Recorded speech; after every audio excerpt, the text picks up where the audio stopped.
Hi, I'm Lindsay Wagner, and I am thrilled to be a BraveHeart woman. Welcome to Conversations with BraveHeart Women, an exciting new series of in-depth interviews with women who choose to be inspiration in action. Hosted by Ellie Drake and presented by BraveHeart Women TV. Now let's return to segment 2 of Ellie Drake and Conversations with BraveHeart Women. Hi, I'm Ellie Drake with Conversations with BraveHeart Women. Back to continue my conversation with Lindsay Wagner. You starred in a movie called Voice of the Heart, where you played as a woman who had been abused in her childhood. Yes. That must have been, speaking of vibration, that must have been a very low vibrational role to play. How did you handle that? In a lot of the films where I was, for example, going through the experience of domestic violence and whatnot.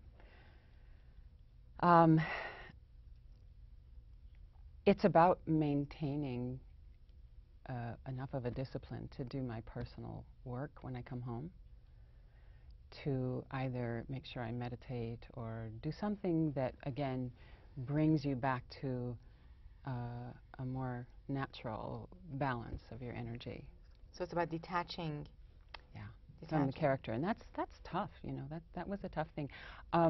Actually, my children taught me how, for the first time, to detach.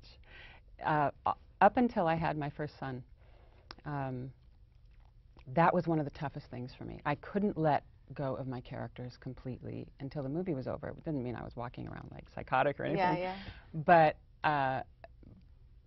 But I was always a little preoccupied. Like there was a part of me off over here holding on to the character, if you will, just kind of in the background, which kind of drains your life energy. And I had talked to some of my mentors, even my spiritual mentors, and they'd give me things of, you know, meditation to try and keep my energy up.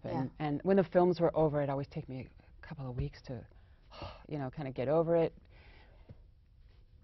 And as much as I tried, I could never really accomplish that completely. I learned to meditate at lunch and be able to get my, you know, energy back in and get my speed back. But I still couldn't completely just get back to me until that movie was over. When I had Dorian, it was such a profound experience, holding my child, nursing my child, because I nursed, you know, until he self-weaned, basically. And so, which meant he came to work with me, or I didn't go do the show. And I'd have to stop working. I thought, I don't know how this is going to work, because I don't want to carry this vibration into the space with my baby. And my child meant so much to me, so much more even than my career, that it gave me a strength that I didn't know I had. It gave me, and what I realized, and it wasn't until I was going through it, that I finally figured out why I couldn't let go of it before. I was always afraid, and honestly, this was so far down in my subconscious, I had no conscious awareness of it, because I really wanted to be able to let go of it, but I realized that I wasn't sure I could get the character back once I created the character. And I didn't even know I was holding that thought. Of course. And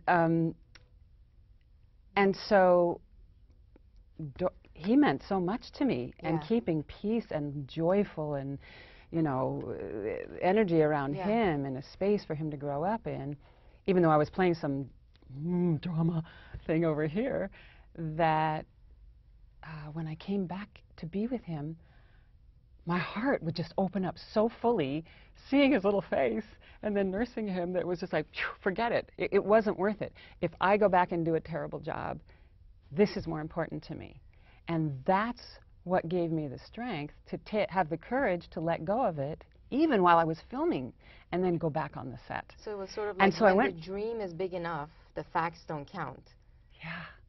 And I went back in the first time when I thought, okay, here we go. And I thought, oh my God, I was just so happy. Now I was playing of all the things, and I think, honestly, I think God gave me this assignment right out of the chute as my first film, to show me you know, to teach me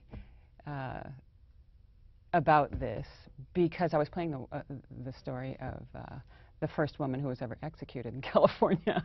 And so it wasn't like I started out with a Disney movie, you know. And so I'm going back on the set thinking, okay, now I got to go in here and be this poor tortured woman. And I'm smiling, you know, walking back to the set. And okay. So I took a breath. And I just opened myself to what this was, because for me, what I tune into, and this is part of the answer to your earlier question, which is how do I take care of myself, basically. One of the ways I take care of myself is that I choose films and or rewrite them in such a way that something that my character is going through is something I've either just gone through or that I'm working on. So as I'm playing it, I consider that I'm growing, not just my character. As I'm having this opportunity to live this out on screen, because as an actor, you know, you really need to be there or you're not very good. You know, you know, you don't come off very believable. So you're really experiencing something. So you can use that in a proactive way for yourself if you choose to consciously. So anyway, when I went back in there, I went, okay, here we go. And I just let myself think about my character and bring her back, and it came back. And it was like, oh my gosh. And when that happened, in retrospect, I could see, and that's when it hit me. I was always afraid I couldn't get it back. So it was that's sort what of it like was. But I never knew that. Trusting yourself. You're speaking about meditation, and I have to say, I have a hard time with meditation, because I try. And the moment I go into meditate or try to do, you know, meditation, I'm thinking about everything on my list that I haven't done yet, and I'm adding to it already. I'm putting check marks, and I'm thinking, what am I doing? This is not meditation. I think, yes, and you are way not alone in that phenomenon.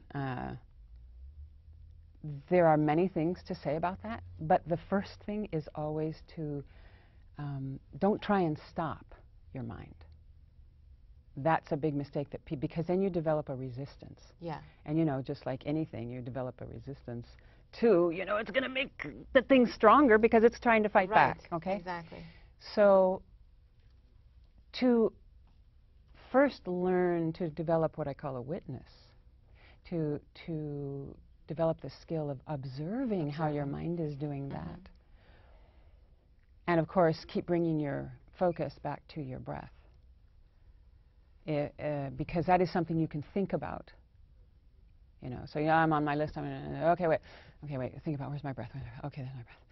You focus on your breath, and you just stay focused on your breath as you're sitting there, and then you find yourself shopping again, making your list, and it's like, okay, did I bring my breath? There's my breath. Okay, go back to my breath.